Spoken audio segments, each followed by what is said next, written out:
today I want to talk to you about why the scales can make you fat. That's right, they can make you fat. And why do I say that? Well, the main reason is because they stuff with your head. So the first thing I want you to do is to pause me for a moment and run off and go and jump on those scales. Okay? So do it. Alright, I'm going to assume that you went and jumped on the scales. So how do you feel now? Do you feel better about yourself, or do you feel worse? My guess is that you feel worse. And the reason is because we never actually see that magic number that we want to see on the scales. It is always eluding us. For the rest of our lives, it basically eludes us. Because we go on the scales and, we want to see this number. It's very important to us. It's very important to our self-esteem. It's important to our relationships. It's basically important to our whole existence. Now, hopefully, if you're not stuck in this, scale obsession, then that's great. I applaud you. But so many people in society are stuck in it, and these are the people I'm talking to today. The thing about the scales is, my guess is it was created by the cooked food establishment. And why do I say that? Well, because the cooked food establishment wants you to feel bad about yourself. It creates things like products that we look to actually feel good about ourselves, even though we all know the feeling good about ourselves is created on the inside. You're never going to find it in a product. And that's basically what the scales do. They keep you fat, depressed, and a good consumer.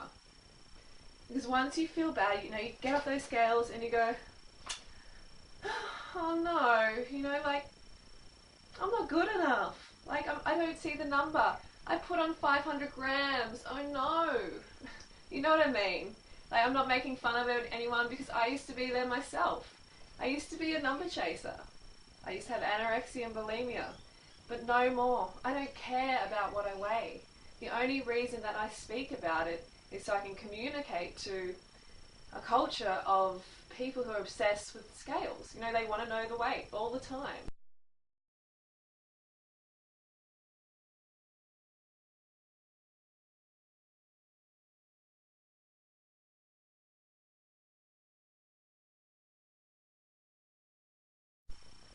Right, so it's a good thing if you can get out of that mindset and get into measuring your progress through your fitness goals, or how tight your clothing fits or how loose it is.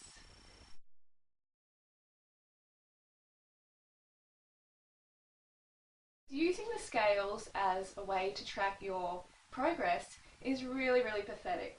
You know why? Because the scales lie to you. Yep, that's right, they lie to you. Because they withhold the truth. And how do they do that? Well, they don't tell you whether you've lost muscle, fluid, fat, or bone. So how do you know what you're losing? You could be losing water weight.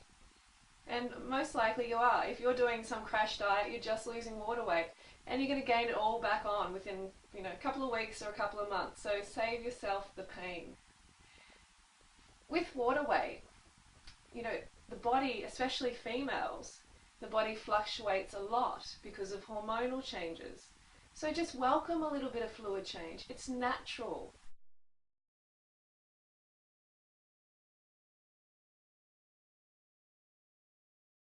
You don't want to become one of these sort of anorexic people like I used to be, who would just freak out at a couple of 100 grams. Or even a bodybuilder. I used to date bodybuilders, and they would just freak out at a kilo if they would actually lose a kilo. Most women want to lose weight, and most guys want to put on weight. But it's all crazy, because that scales is just lying. So just chuck it out. It might be actually a good therapy session to actually, smash the scales. But in all seriousness, we have to expect some weight fluctuations. Okay, so let go of that mentality that you need to be the magic number, because the scales can ruin your relationship. I know that sounds so crazy, but they can ruin your relationship. Because if you get on the scales first thing in the morning and you don't see that magic number, and a lot of the time the rest of the day you're sort of going, damn, like, oh. And that can basically rub off into the relationships around you because you're so stuck in your head about this number that sometimes you don't even think properly. Maybe not everyone is like this, but I definitely was, and I know a lot of people who are. So just ignore it, don't get on the scales, bash them up, throw them out, just get on with your life, okay?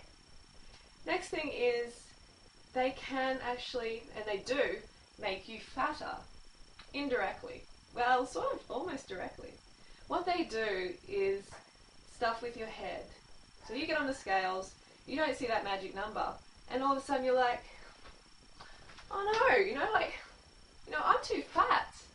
I'm not good enough. I have to go on a diet. And then what happens is we start to starve ourselves. We starve ourselves of all the good foods, all the high carbohydrate foods, and all of a sudden we get really, really hungry.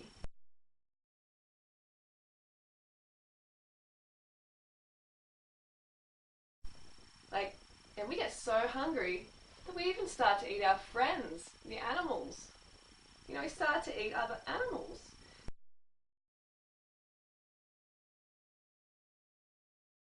That's how hungry people get. And we all know that's not good for your health. So you don't want to get to the stage where you're eating crap. You start eating high fat foods, high salt foods, all of that. And then you wonder why you put on weight. See how the scales can directly affect your mental state?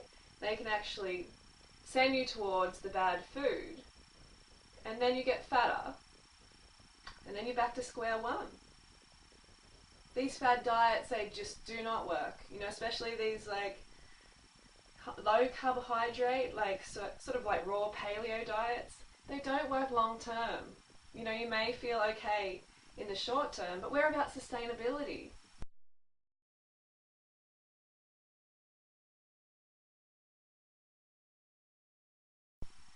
And back to the scales. The scales can also do some crazy, crazy things. They lead to the death of some people. The scales can kill you. This is no joke. People die of anorexia every day.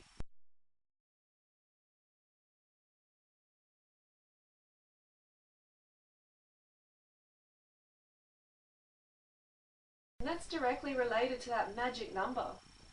When I had anorexia, I actually, began to avoid the scales because I knew it was just doing my head in so, so much. And I didn't want to see that I hadn't lost weight. It's crazy. So you want to stay away from them for that reason. Be easy on yourself. Be patient. Put the scales aside and just focus on becoming fitter, becoming healthier and happier. Because that's what life is about. Life isn't about being a number chaser.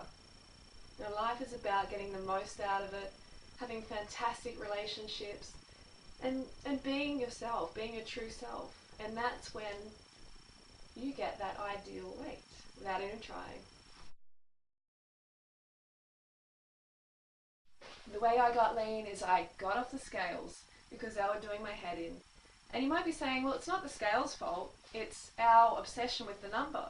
And that's true. I don't want to give the scales too much of a bad time. But at the same time, if you're not strong enough mentally to be able to ignore that number, then I suggest you get off the scales. And the only time that I may use the scales is to check my hydration or to communicate my weight with someone else who really wants to know. Because athletes, when it comes to hydration, athletes may use the scales to check how much water they have lost, say after a run or a bike ride. So in that way it can become very handy. But if you've got this attachment to the number, then do yourself a favour and get rid of them. Remember this? You may have to do that just to really release it from your life. Don't get stuck in this cooked food world of buying products, to make yourself feel better, or trying to attain this number that is never going to be attained. You can chase your tail forever, and that's what they want. They want you to be fat and depressed, basically, because fat and depressed people are not going to lead a revolution, are they? No way, because they're apathetic, they're lethargic, they're unmotivated to challenge the status quo. So you don't want to become one of those people. You want to stand up and you want to be strong within yourself, because you can be. And a little number should not dictate how you feel about yourself.